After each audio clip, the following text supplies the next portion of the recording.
பெரியாரை தொடாமல் அரசியல் செய்ய முடியாது அப்படின்னு சொல்கிறாங்க. ஒரு புறத்தில் பெரியார் எதிர்ப்பு அரசியல் அப்படின்றது 2 முனைகளில் நடக்குது.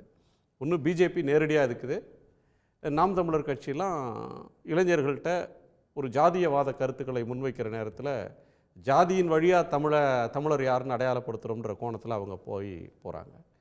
இந்த சூழலில் விஜய் எடுத்திருக்கிற நகர்வும் அதன் மீது வரக்கூடிய விமர்சனத்தை எப்படி பார்க்குறீங்க? நிச்சயமாக தமிழ்நாட்டை பொறுத்தளவில் ஒரு பெரியார் சமூக நீதி அப்படிங்கிறத தவிர்த்து நீங்கள் அரசியல் செய்ய முடியாதுங்கிற கருத்து உண்மை. உதயநிதி கூட சொல்லியிருக்கிறாரு. இது எல்லோரும் ஏற்றுக்கொள்ளக்கூடிய கருத்து. அது உண்மையான ஒரு விஷயம். அது நான் இதை தாண்டி இன்னொரு விஷயமும் பார்க்குறேன். விஜயோடைய இந்த ஒரு நகர்வு அப்படிங்கிறது பொதுவாக பார்த்திங்கன்னா இது வரைக்கும் இப்போ நான் உட்பட பல பேருக்கு விஜய்க்கு ஒரு அரசியல் புரிதல் எந்த அளவுக்கு இருக்குதுன்னு தெரியல.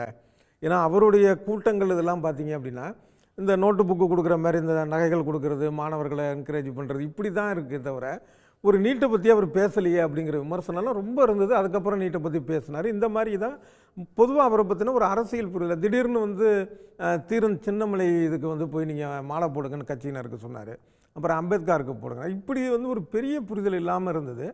ஆனால் இன்றைக்கி அவர் பண்ண அந்த ஒரு விஷயம், நேற்று அவர் பண்ண விஷயம் எந்த விதத்தில் முக்கியத்துவம் பெறுதுன்னா, இப்போ அண்ணா சாலையில் இருக்கிற பெரியார் சிலைக்கு போய் மரியாதை செலுத்தியிருக்கலாம்.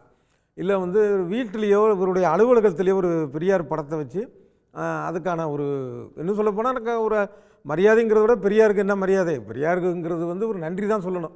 அவரை வாழ்த்துவதோ வணங்குவதோ தேவையில்லை. அந்த நன்றி சொல்லக்கூடிய ஒரு விஷயமாக வீட்டில் இருந்தால் கூட அவர் பண்ணியிருக்கலாம். அப்படி இல்லாமல் பெரியார் திடல் நோக்கி அவர் போனதுங்கிறது ஒரு முக்கியமான ஒரு பாயிண்ட். அது பெரியாரை உள்வாங்குங்கன்னு ஒரு பக்கத்தில் உதயநிதி ஸ்டாலின் இன்னைக்கு இளைஞர்கள் மத்தியில் பேசும்போது சொல்கிறார், பெரியாரை நல்லா உள்வாங்குங்க அப்படின்றார். கண்டிப்பாக அதுக்கு உள்வாங்க வேண்டிய ஒரு விஷயம். அதை உள்வாங்க செய்வதற்கான ஒரு விஷயத்தை செய்கிறது நம்ம எல்லாருக்குமான ஒரு கடமையும் அதில் இருக்குது. இல்லை விஜயை பொறுத்தளவில் என்னென்னா அந்த திடலை நோக்கி அவர் போனது அப்படிங்கிறது இருக்குல்ல. இப்போ திராவிடர் கழகம்னு ஒரு அமைப்பு, அது ஒரு கட்சி இருந்தால் கூட பார்த்திங்கன்னா ஒரு பொதுவாக பெரியாருடைய நினைவிடம் இருக்கக்கூடியது அவருடைய விஷயங்கள் உள்ளது. அது எல்லா திராவிட இயக்கத்துக்கும் பொதுவான ஒரு இடமாக தான் நம்ம மனசில் நினச்சிட்டு இருக்கிறோம். அங்கே போனது ஒரு விஷயம். இது வெறும் தேர்தலுக்கான ஒரு எண்ணமாக விஜய் பண்ணதான் நான் நினைக்கல இந்த நடவடிக்கையை பொறுத்த அளவில். தவிர அவர் சொன்னதும் பார்த்திங்கன்னா ரொம்ப அழகாக சொல்லியிருக்கிறாரு. பெரியாருடைய சமூக நீதி கோட்பாட்டின் வழி நடக்கணுங்கிறத ஒரு விரிவான ஒரு அறிக்கையாக அவர் சொல்லியிருக்கிறாரு. ஆனால் உதயநிதி சொன்னது போல் பெரியாரை தொடாமல் அரசியல் பண்ண முடியாது அப்படிங்கிறது ஒரு பக்கம். இதை தாண்டியும் விஜய் மனசில் ஏற்கனவே இருந்திருக்கலாம். அது வெளிப்படுத்தக்கூடிய ஒரு சூழல் இப்போ தான் வந்திருக்கலாம்.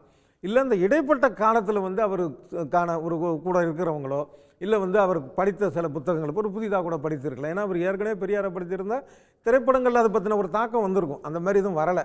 அதனால் இது ஒரு அரசியலை தாண்டியும் ஒரு முக்கியமான ஒரு நிகழ்வாக அதை நான் பார்க்குறேன்.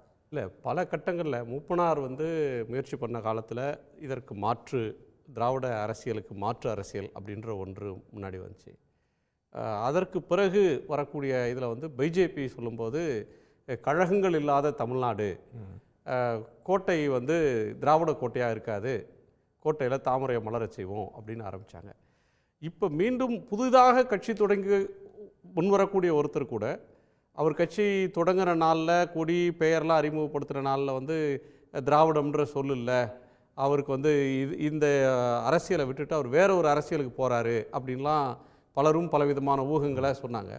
இப்போ அதற்கு பதில் சொல்கிறது மாதிரி இந்த செயல்பாடு இருக்குது.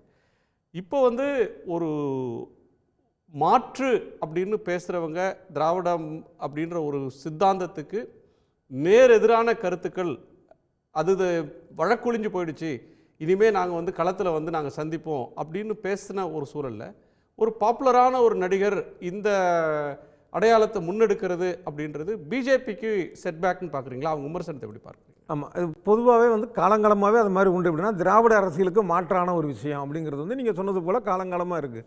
ஆனால் அது எடுபடாது. அதாவது விஜயகாந்த கூட அந்த மாதிரி தான் முன்னிறுத்தினாங்க. அப்படி முன்னிறுத்தும் போது அவர் தனியாக நின்ற வரைக்கும் அவர் ஒரு பெரிய சாதனையை, ஒரு குறிப்பிடத்தக்க வெற்றி அவர் பெற முடியல. ஏடிஎம்கே கூட கூட்டணி வச்சதுக்கு அப்புறம் தான், அதே திராவிட கட்சியோட கூட்டணி வச்சதுக்கு அப்புறம் தான் அவரையும் மாற்றுறது தான் சொன்னாங்க. அவர் கட்சியிலையும் திராவிடம் இருந்து அப்படிங்கிற வார்த்தை இருந்தால் கூட இந்த 2 கட்சிக்கும் மாற்றானது அப்படிங்கிற மாதிரி தான் கொண்டு வந்தாங்க. ஆனால் அவர் அதிமுக கூட கூட்டணி வச்சப்போ தான் அவர் வர முடிந்ததுக்கு தவிர அவர் தனியாக சாதிக்க முடியல ஒரு பக்கம். இன்னொரு இது என்னென்னா, இப்போ நாம் தமிழர் கூட பார்த்தீங்கன்னா இந்த 2 கட்சிக்கு மாற்றாக திராவிடத்துக்கு மாற்றாகலாம் சொல்லலை. அவர் எத்தனை சதவீதம் ஓட்டு வாங்கிட முடியும்?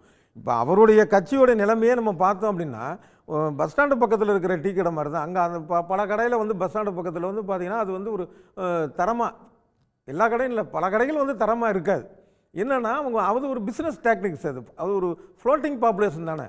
இப்போ நீங்கள் ஒரு நிரந்தரமாக இடத்துல வச்சுருந்தீங்கன்னா ஒரு தடவை காஃபி சரியில்லை, தோசை சரியில்லைன்னா ஐயோ சாமி அங்கே வேணாண்டா அப்படின்றான். இப்போ பஸ்ஸை விட்டு இறங்குறான், அவசரம் போகிறேன், ஏதோ ஒன்று குடிச்சிட்டு போவோம் அப்படின்னா அந்த மாதிரி தான் பார்த்தீங்கன்னா அங்கே பெரிய பெரிய நிர்வாகிகள்லேருந்து அடிமட்ட தொண்டர்கள் வரைக்கும் விலகிறத நம்ம பார்க்குறோம். புதுசாக வர்றாங்க, புதுசாக இது பண்ணுறாங்க, அப்புறம் மறுபடியும் வெளியில் போயிடுறாங்க. ஸோ இவங்க ஒரு பெர்சன்டேஜ் அவ்வளோதான், இது ஒரு பெரிய பொருட்படுத்த வேண்டிய அவசியம் கிடையாது. அதனால் இந்த மாற்று அரசியல் அப்படிங்கிறது வந்து இங்கே தமிழ்நாட்டில் வந்து அது ஒரு பம்மாத்து வார்த்தை தான். அது இங்கே திராவிட அரசியல் பெரியாருடைய இந்த சமூக நீதி அரசியல் தான் வரும். அதுதான் வந்து இங்கே முன்னிலைப்படுத்தப்படும், அதுதான் மக்கள்கிட்ட ஈடுபடும். விஜய் இதை புரிந்து அதை செஞ்சுருக்கலாம் ஒரு விஷயம், இல்லை அவர் அடிமனதிலேயே அந்த சமூக நீதி அப்படிங்கிற ஒரு விஷயம் இருந்திருக்கலாம். அதற்கு சரியான தலைவர் தந்தை பெரியார் அப்படிங்கிற ஒரு உணர்வு வந்திருக்கலாம்.